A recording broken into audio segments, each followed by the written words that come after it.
Hey guys, Genevieve here. For those of you that don't know me that are watching, my name's Genevieve and I am an erotic empowerment coach. So what that means is that I help people to find their erotic embodiment so that they can up-level every aspect of their life. Hi Shelly, hey Ashley. So what I'm actually going to do as I go into this is I'm going to actually block the comments because I get super distracted. But I'm just going to spend a few minutes to say hello to everyone first. Hi, Rich.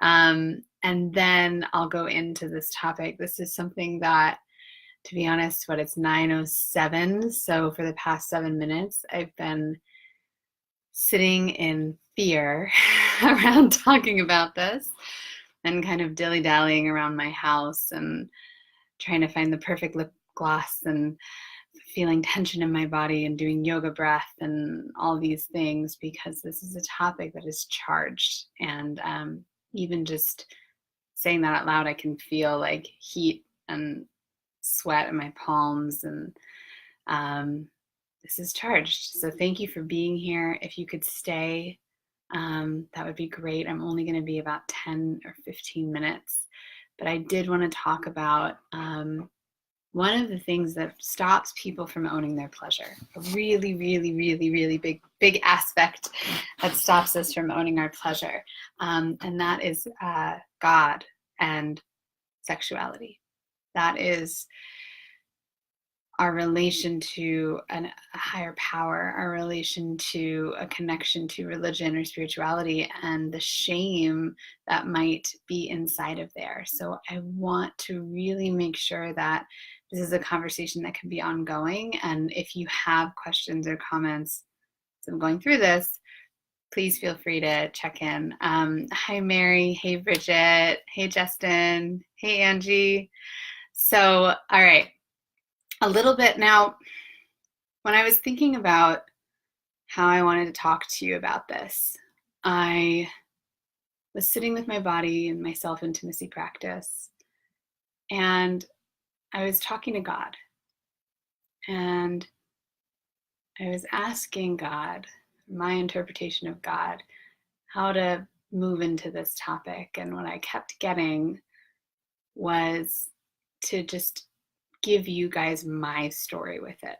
Because if I can give you my story of my own sexual awakening and how I've come to find God in my life, then I can give you one way, right? And it may not be your way, but I want to give you one way. So if that sounds cool, drop a comment, let me know. And then I will go into some other kind of sex coachy educational stuff too. But I feel like just telling you about vulnerability around this is going to be best for me. Okay, I'm going to take a deep breath. If you guys could take a deep breath with me, that'd be amazing. I feel so much tension in my shoulders. So let's actually start with some pleasure first. This is more for me than you.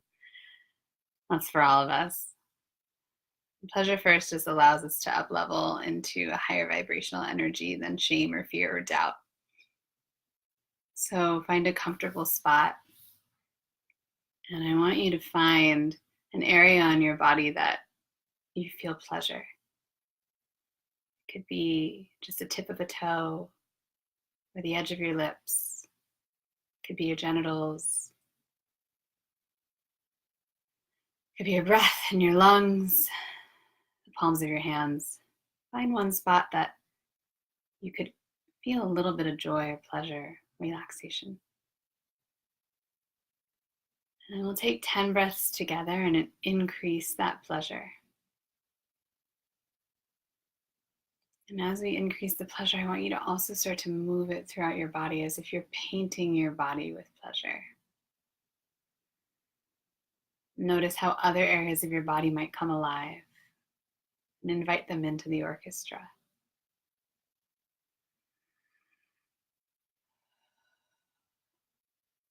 And notice I'm naturally moving. You may naturally want to move. And just let yourself.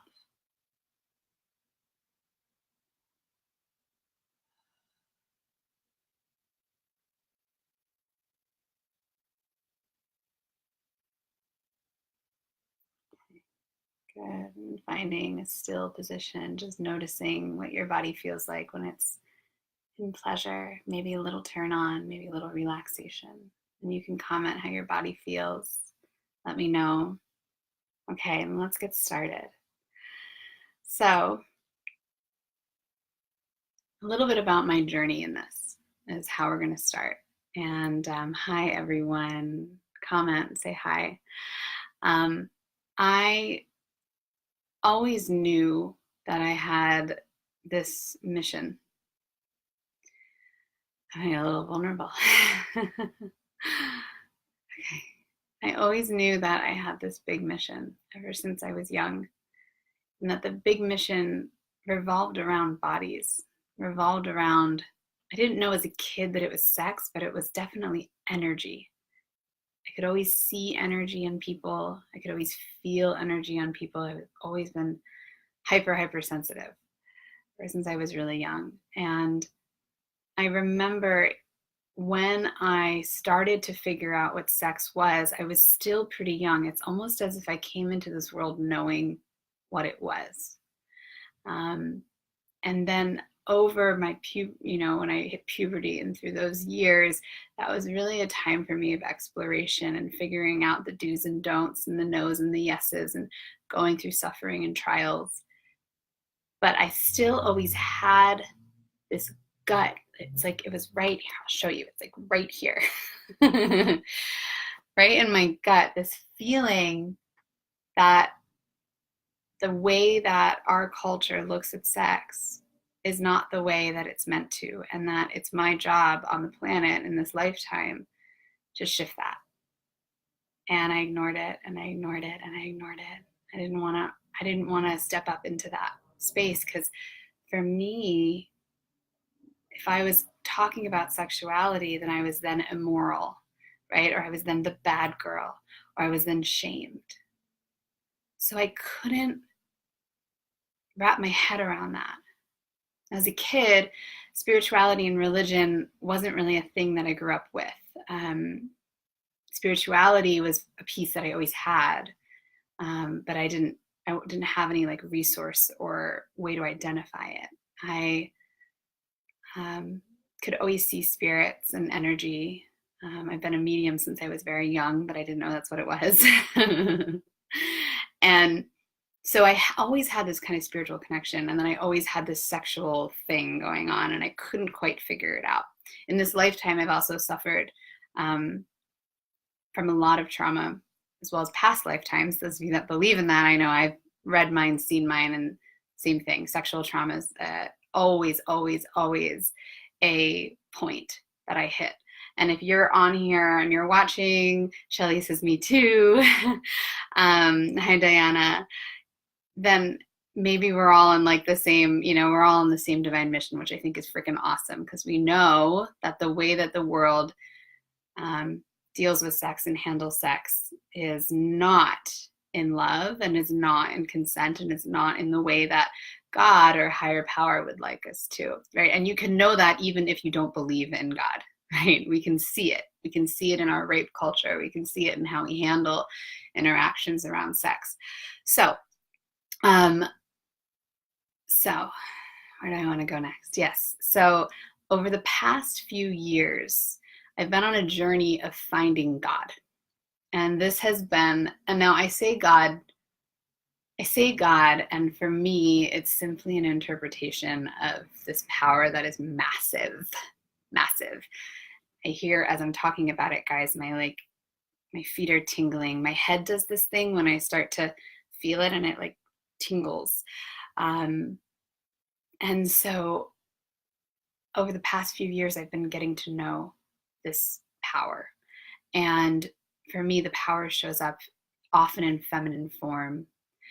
And what's been happening, especially over the past year and a half, is I've been getting all these little downloads, right? So I'll be meditating, often in self-intimacy, self-pleasure practice. I'll get a download from this feminine form, this power, and it feels like it's lifting my whole body up, and she'll tell me what to say to you and where to go and what's next.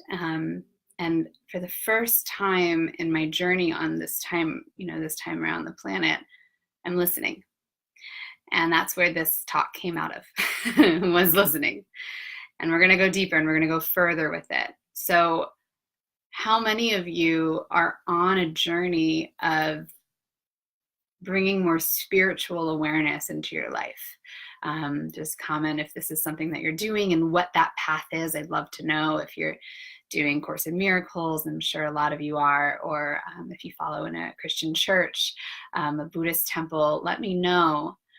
And then I also wonder how many of us have used sexuality as a path to get to that place. Because if we think about what is it, right, in all the traditions that we learn, right, and this is just simply what that feminine God tells me, in everything that we've learned around spirituality, what is the one thing that we want to spread more of on the planet? What's the one thing that we want to step into, right? And it's often love, right? That's the one thing.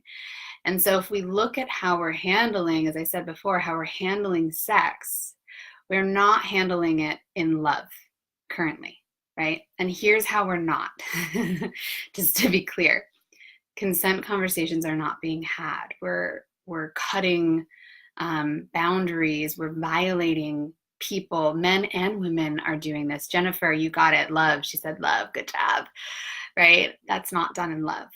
We're in shame around sex. We're in shame around our bodies and our genitals and our sexual organs. We're in shame around even viewing nudity, right? And now this is, I can feel myself getting so heated. It's like so in here, if anyone else feels this with me.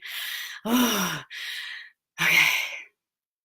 So this disconnection from love around these principles is further separating us from our truth. And as it's doing that, what's happening is we're becoming less and less and less ourselves. So as we don't allow ourselves to explore sexually, as we don't allow ourselves to explore our bodies, to experience orgasm, to experience the bodies that were given to us in this lifetime, right? We are then disconnected from our truth. Now, little side note, our truth is more than our body, right? This is clear. It's not in our body. It's not just our body. Our truth is more than our body.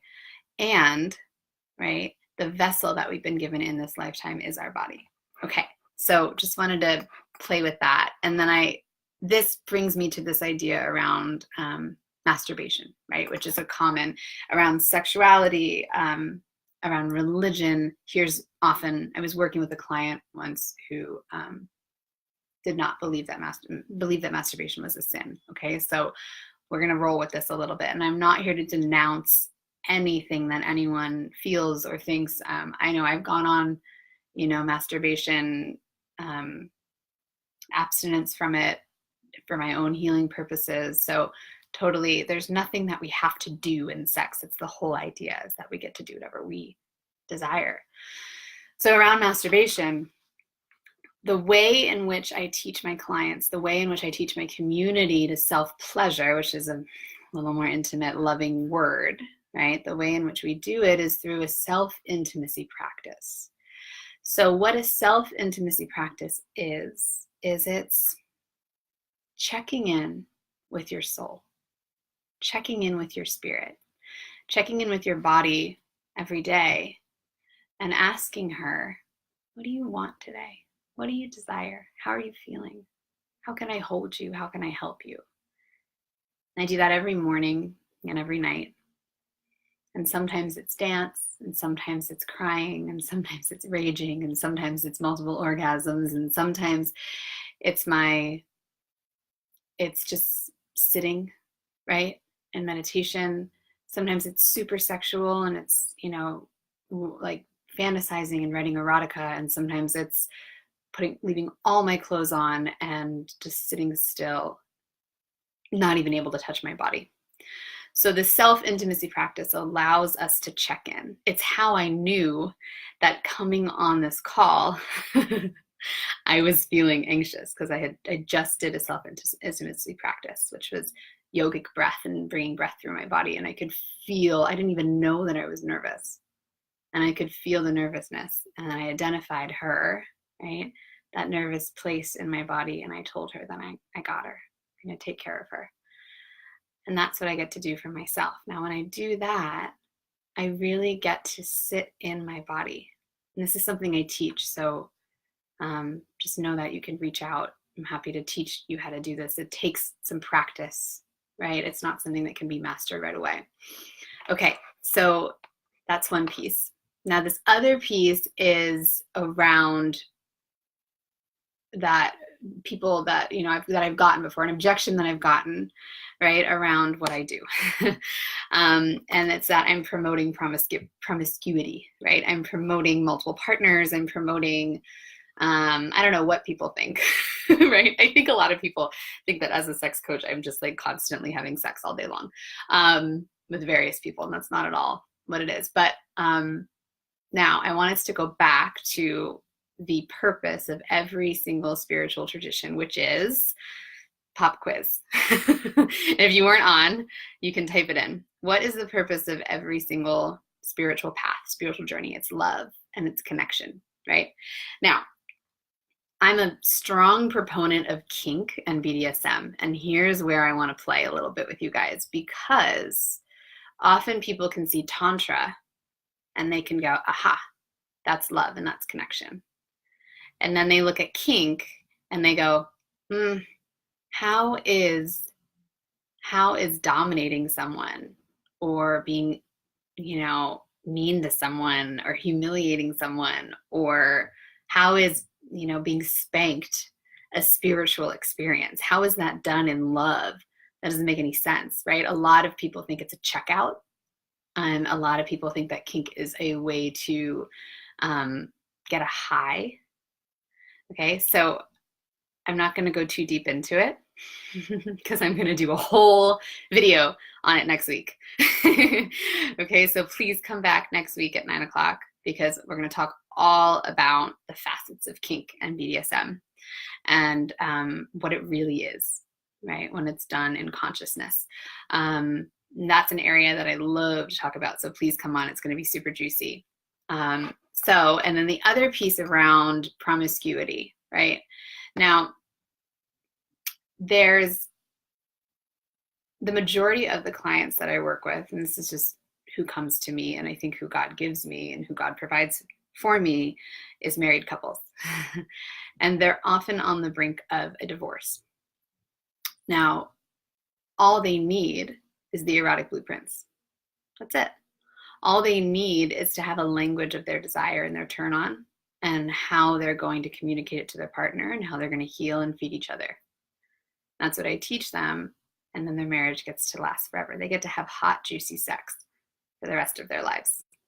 Right? Now, for me, that sounds pretty freaking spiritual, right? That seems a forever connection is definitely something that most spiritual communities are for.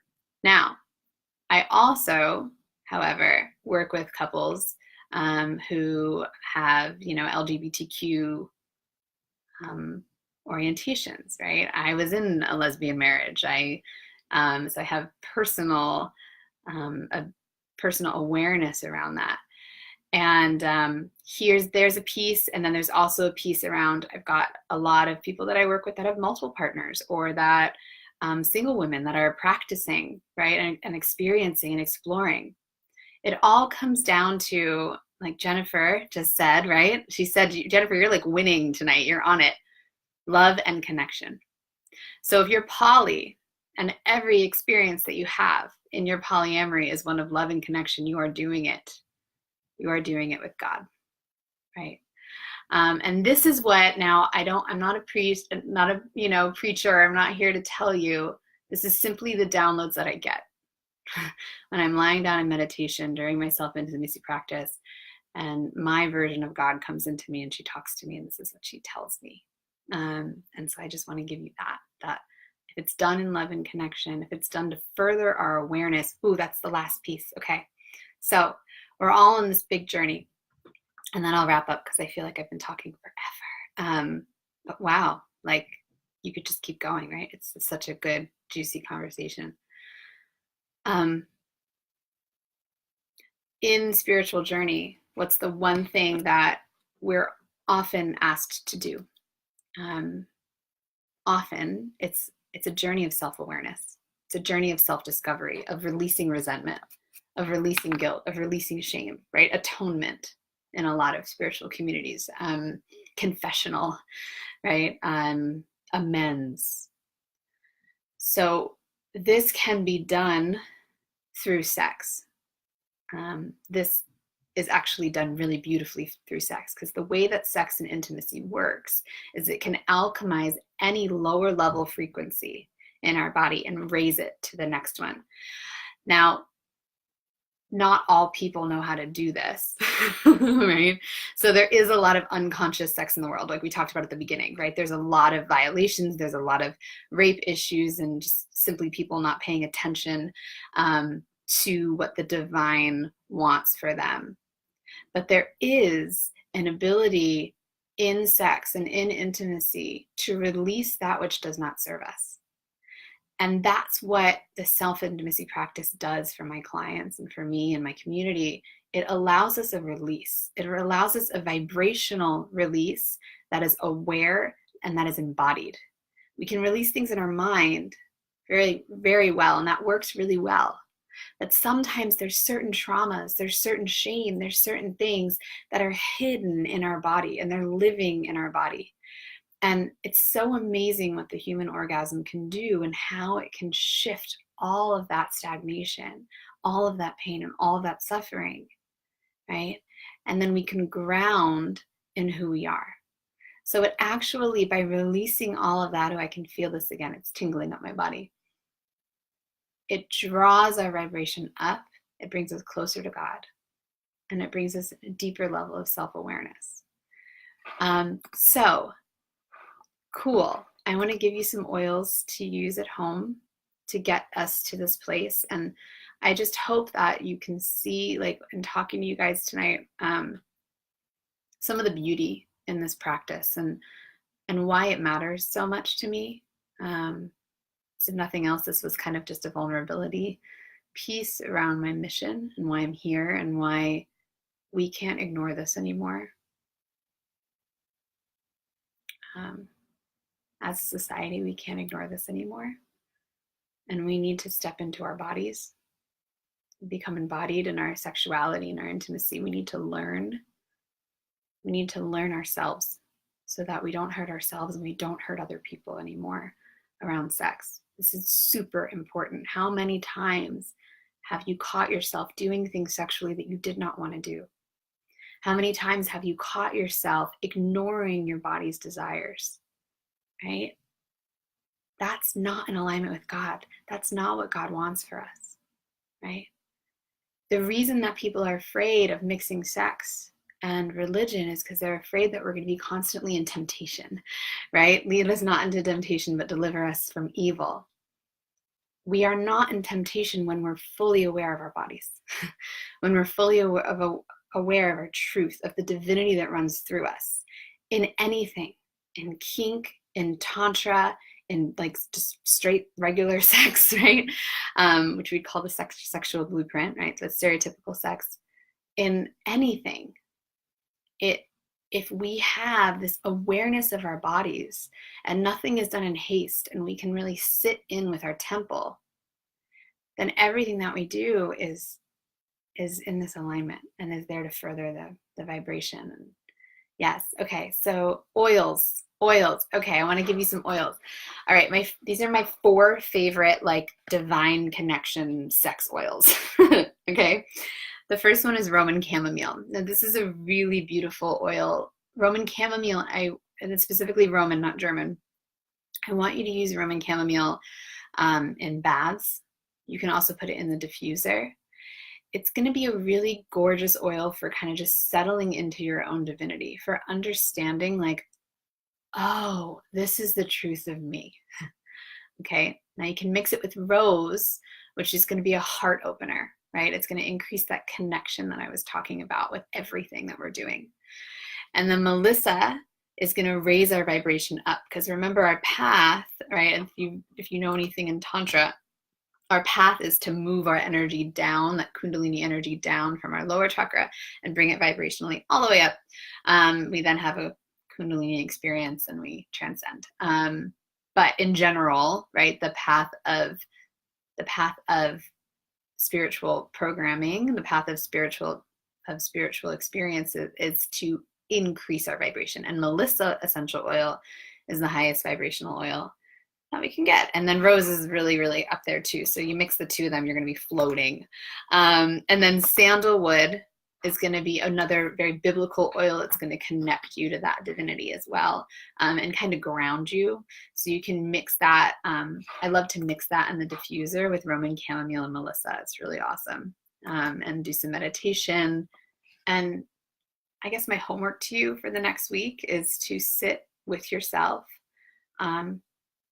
Sit with all the shame that you have, that your spirituality or that religion has put down on you around sex.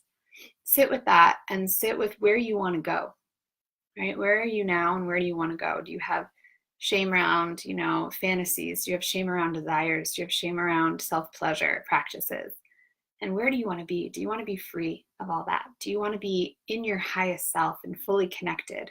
Do you want to be able to not feel compulsive around your sexual desires by owning every piece of you, so that sex is no longer a compulsion, right? It's a compulsion when we hide it. It comes out passive aggressively and funky if we repress it, right? And we're in a world of repressed sexuality. So this is what we see happening over and over and over again. And I'm freaking done with it. Can I get an amen? I am done. So next week at 9 o'clock, I want to shed all of the stuff around kink and BDSM, all the taboo, all the things that you're nervous about, that you have questions about, right here next week, Thriving Thursdays, so that you can truly thrive in all areas of your life by up-leveling your pleasure.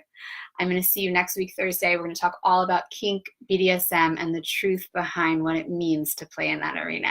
I love you guys. Please share this. Please comment if you want to duel at it with me around it. Feel free. I love this stuff. Thank you for being here. Thank you for supporting my mission.